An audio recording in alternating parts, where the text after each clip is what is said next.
네, 옆에 계신 분들과 이렇게 인사 나누겠습니다. 이 가을을 누립시다. 네, 가을 금방 가죠. 네, 많이 누리시길 바랍니다. 세상에서 가장 안타까운 일이 있다면 그것이 뭘까 생각을 해봤습니다. 뭘까요? 재미난 이야기들이 참 많이 있습니다. 이게 진짜인지는 모르겠는데 복권에 1등에 당첨됐습니다.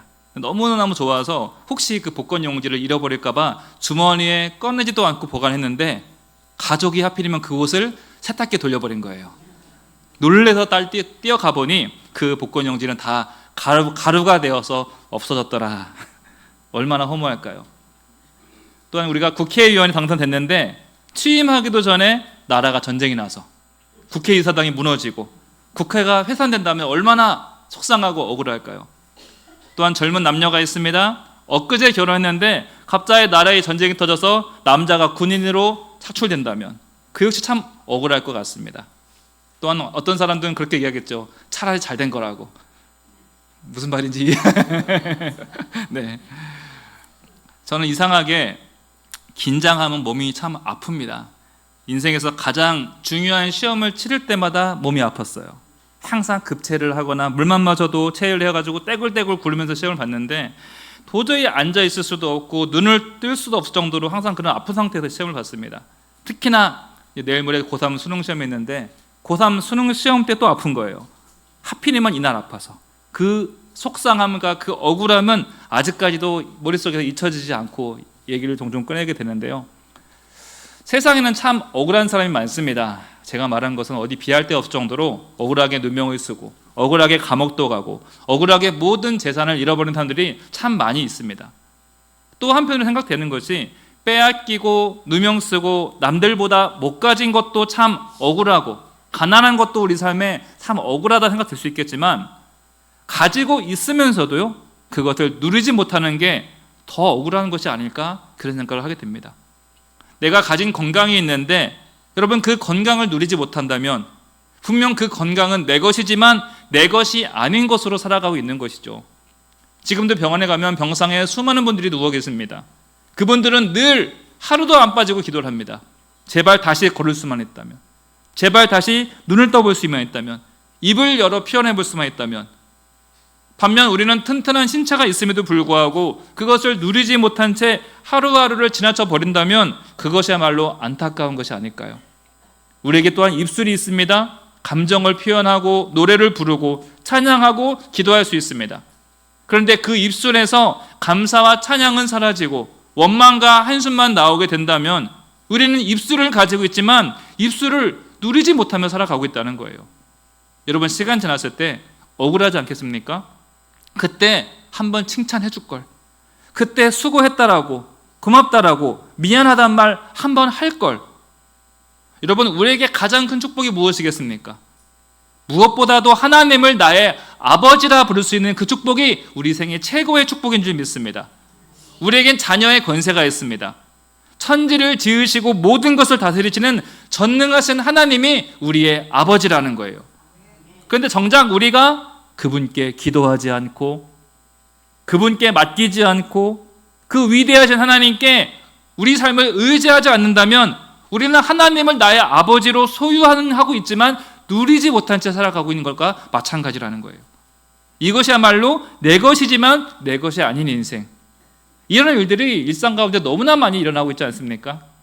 많은 사람들이 소유를 쌓고 지키는 것으로 일평생을 보냅니다. 그러나 정작 그것을 온전히 누린지 못한 채 생을 마감하는 안타까운 인생들이 우리 인생 가운데 너무나 많이 보여지게 된다는 거예요. 전도서 6장 2절 말씀 우리 다시 한번 읽어보겠습니다. 자, 시작. 어떤 사람은 그의 영혼이 바라는 모든 소원에 부족함이 없어 재물과 부요와 존귀를 하나님께 받았으나 하나님께서 그가 그것을 누리도록 허락하지 아니하셨으므로 다른 사람이 누리나니 이것도 헛되어 악한 병이로다. 내가 모았는데 내가 누리지 못하는 것, 내 것인데 내 것으로 온전히 사용하지 못하는 것.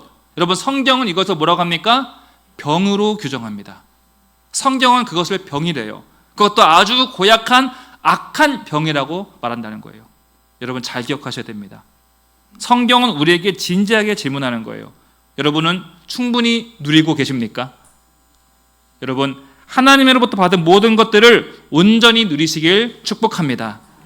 먼저 이 악한 병이라고 했는데 그 악한 병의 증상이 무엇인가? 그것은 소유와 누림이 연결되지 않는 것입니다. 한번 이렇게 따라해 보겠습니다. 소유와 누림을 연결시키자. 이 악한 병의 증상이 뭡니까? 소유는 했는데 내가 그것을 누리지 못한다면 내가 그 병에 걸려 있는 거예요. 2절 말씀 제가 다시 읽어보면요, 중간 부분 보시면 재물과 부귀와 존귀를 하나님께 받았으나 하나님께서 그것을 누리지 못하도록 하셨으니 다른 사람이 누리게 된다. 여기서 중요한 단어 2개 나옵니다. 내가 받았으나 그리고 누리지 못한다. 우리가 하나님으로부터 재물과 건강과 존귀와 자녀의 건세를 받았습니다. 너무나 많은 것들을 받았습니다. 그런데 왜 악한 병에 걸립니까? 가지고 있는 것으로 내가 그것을 살아내지 못한다면 우리는요, 병에 걸려 있는 거라는 거예요. 성경은 그렇게 말합니다. 다시 말해서 하나님께서는 주셨는데 나는 누리지 못하는 상태. 손에 물을 들고도 목말라 하는 상태. 이것이 바로 영적인 악한 병이라는 거예요. 여러분, 집에 히말라야 산맥도 등정할 수 있는 고가의 등산복과 등산화가 있습니다.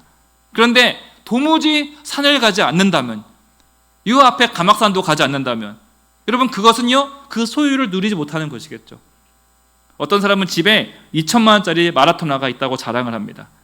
근데 도무지 뛸 생각은 않고 신발장에 놓고 투명한 유리관에다 넣어놓고 자랑만 하고 있어요. 여러분, 그것이 바로 누리지 못하는 것이죠. 이런 일들이 우리 주변 가운데 얼마나 많이 있습니까? 큰 집은 있는데 그 집에 웃음이 없는 것. 가족은 있지만 가족 사이에 대화가 없습니다. 시간은 있는데 이상하게 나에게 여유가 없습니다. 차 한잔할 여유, 바람 쐴 여유, 운동할 여유가 없어요. 분명히 시간은 많이 있는데 그 시간을 다른 사람과 함께 공유할 여유가 없어요. 또한 우리에게 건강이 있는데 그 건강한 몸으로 어떤 것도 하지 않습니다. 지갑에 돈은 꽤 있는데 그 돈을 쓸 줄 모르고 움켜쥐며 살아갑니다. 여러분, 있는 것과 누리는 것은 전혀 다른 문제입니다. 있다고 다 누리는 것이 아니라는 거예요. 제가 책을 읽다가 재미난 내용 하나 소개해드리겠습니다. 어떤 부자가 있었습니다. 이 사람은 소유가 넘치도록 풍족한 그 사람이었는데 사람들이 다 이 부자를 부러워했습니다. 그러나 이 사람에게 없는 것이 하나 있었는데 그 부자는 웃음이 없었다는 거예요. 어느 날 누가 물었습니다.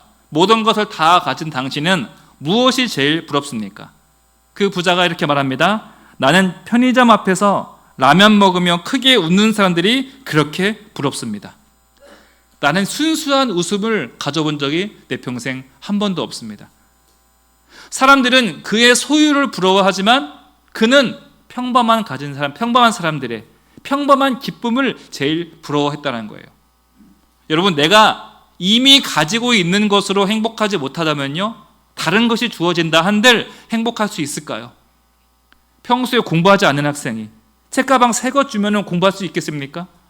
그렇지 않죠.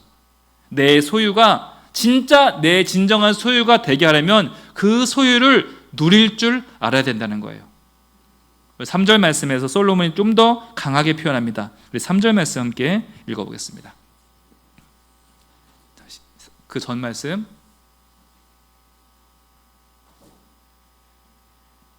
네, 제가 읽겠습니다. 사람이 비록 100명의 자녀를 낳고 또 장수하여 사는 날이 많을지라도 그의 영혼은 그러한 행복으로 만족하지 못하고 또 그가 안장되지 못하면 나는 이르기를 낙태한 자가 그보다는 낫다 하나니. 이 3절 말씀은 다른 성경에서 이렇게 표현하고 있습니다. 100명의 자녀를 낳고 장수하여 1000년을 2번 산다 할지라도 행복을 누리지 못하면 차라리 낙태한 아이만 못하다. 여러분, 성경이 왜 이렇게 강하게 표현하고 있을까요? 삶의 길이가 행복을 결정하는 것이 아니라는 것이죠. 내가 가지고 있는 소유의 크기가 행복을 보장하는 것이 아니라는 것입니다. 그 인생 가운데 그 삶에 땀 흘리고 있는 모든 일들 속에서 기쁨이 없고 웃음이 없고 감사가 없다면 그것은 살아도 산 것이 아니라고 성경은 보고 있다는 거예요. 여러분, 하나님께서 우리에게, 여러분들에게 많은 것을 주셨습니다. 가족이 있고 시간이 있고 아직 우리에겐 힘이 있습니다. 또한 우리에겐 말씀이 있고 교회가 있고 무엇보다 하나님이 우리의 아버지 되십니다. 소유했다고 다 된 것은 아닙니다. 여러분, 소유가 다 해결해 주지 않습니다. 그 소유를 가지고 어떻게 살아가느냐, 소유를 추구하는 인생이 아니라 누림을 추구하는 인생으로 바뀌어야 된다는 것입니다. 그래서 전도자는 누리지 못하는 삶을 단순한 불행한 삶이 아니라 악한 병이라고 이야기한다는 거예요. 이 병에는요, 증상이 있는데 3가지 증상이 있습니다. 첫 번째는 어제를 후회합니다. 그리고 오늘을 불안해합니다. 그리고 내일에 대해서는 걱정을 합니다. 이 어제, 오늘, 내일 무엇 하나 희망적인 것이 한 개도 없는 거예요. 어제를 감사하고 오늘을 누리고 내일을 기대해야 인생이 제대로 사라지는데, 내가 어제 그랬어야 됐는데 오늘은 괜찮을까? 내일 잘 안 되면 어떡하지?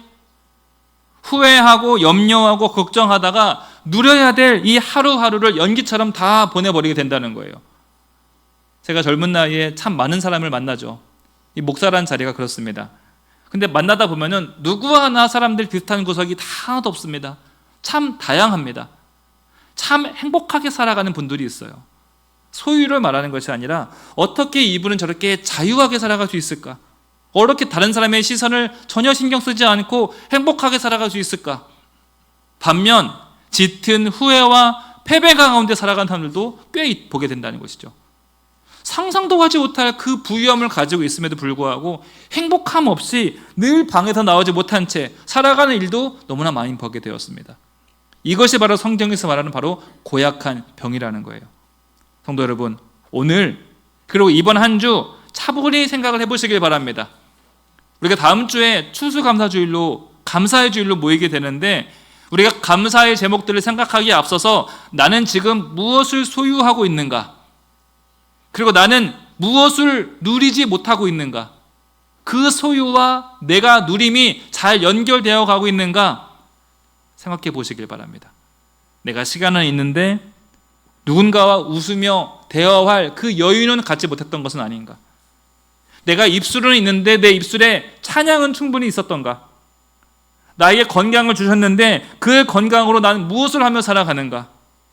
내가 하나님을 알고 있는데, 하나님을 아버지로 맺고 있는데 나는 그 하나님 아버지를 누리며 살아가고 있는가? 하나님께서 여러분들에게 주신 그 수많은 소유를 누림으로, 감사로 보내는 이 가을 되시길 축복합니다. 우리 두 번째로 나눌 이야기는요, 우리는 왜 누리지 못할까입니다. 우리는 왜 누리지 못할까? 많은 사람들이 내 손에 있는 것을 발견하지 못하고 내 손에 없는 것만 눈을 똑을 들입니다. 자꾸 더를 찾고 싶어 합니다. 그러다 보면 오늘을 잃게 되는 거예요. 7절을 보시면요, 사람의 수고는 다 자기의 입을 위함이나 그 식욕은 채울 수 없느니라. 그 식욕은 채울 수 없느니라.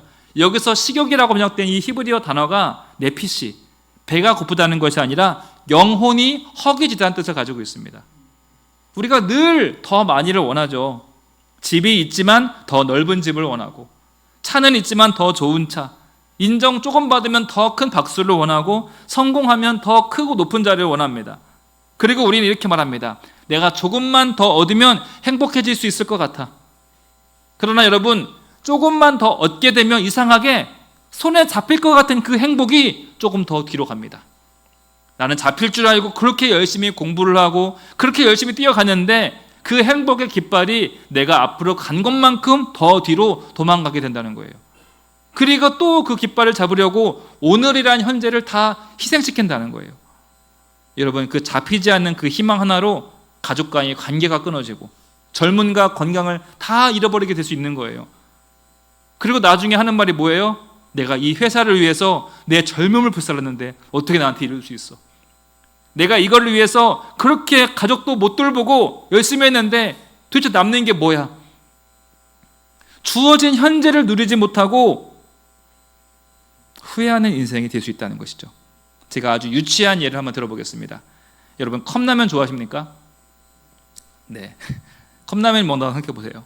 스프를 넣고 뜨거운 물을 부은 다음에 3분 기다리셔야 되죠. 라면은요, 그 3분 넘어가면 안 됩니다. 특히나 컵라면은 그 2분, 3분이 생명이죠.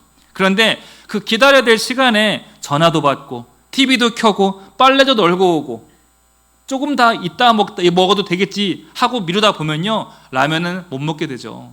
불어버립니다. 가장 맛있는 그 면발은 물 건너 가버리는 거예요. 그 사람은 라면을 못 먹는 것이 아니었습니다. 누릴 타이밍을 놓쳐버린 것이죠. 여러분, 우리 인생도 그렇다는 거예요.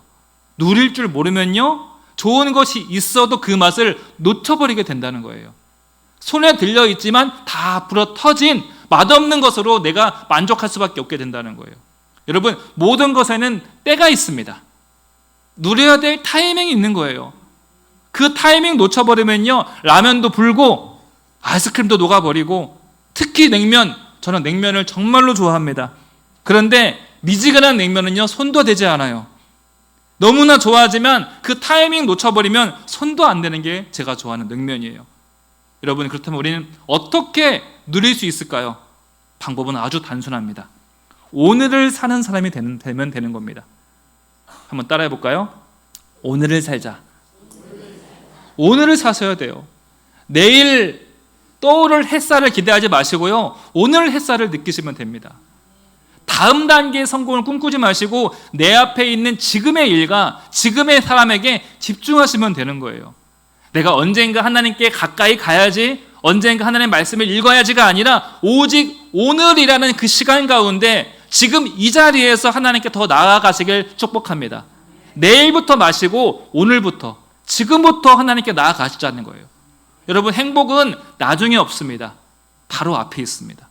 지금의 모습으로, 오늘의 형태로 띄고 있는 것이 바로 하나님께서 주신 우리에게 행복이라는 거예요. 전도서 3장 13절 말씀 함께 읽어볼까요? 자, 시작. 사람마다 먹고 마시는 것과 수고함으로 낙을 누리는 그것이 하나님의 선물인 줄 또한 알았도다. 하나님의 선물이 뭡니까? 더 많은 것이 아닙니다. 주어진 것으로 낙을 누리는 것, 주어진 것으로 기뻐하는 것이 하나님의 선물이고 능력인 줄 믿으시길 바랍니다. 말씀했습니다. 성도 여러분, 행복은 소유에서 오는 것이 아니라 누리는 데서 옵니다. 가진 것이 적어도 감사할 줄 알면 그 누구보다 풍성한 사람이고, 가진 것이 많아도 누리지 못한다면 그 사람은 너무나 안타깝고 가난한 사람이 되는 것입니다. 오늘 우리에게 주어진 것들이 있습니다. 함께 할 수 있는 가족들, 믿음의 성도들 옆에 있습니다. 또한 움직일 수 있는 몸이 있고, 찬송할 수 있는 입술이 있습니다. 기도할 수 있는 마음이 있고요, 무엇보다 우리의 아버지 되신 하나님이 언제나 우리와 함께 하십니다. 그 귀한 은혜를 꼭 누리시길, 오늘 누리시길 축복합니다. 한번 따라해 보겠습니다. 오늘을 누립시다. 기도하겠습니다. 사랑의 하나님 아버지, 우리에게 이미 많은 것을 주셨음을 다시 한번 기억하며 고백합니다. 그러나 주신 것을 보지 못하고 누리지 못한 채 불평과 염려 속에 살아온 저희들을 용서하여 주옵소서. 오늘 우리에게 주신 하루, 가족, 건강, 예배, 이 믿음의 교제를 감사함으로 누리게 하시고, 나중이 아닌 지금 속에서 행복을 발견하고 오늘 주신 은혜를 누리며 살아가는 복된 성도 되게 하여 주시옵소서. 예수님의 이름으로 기도드립니다. 아멘.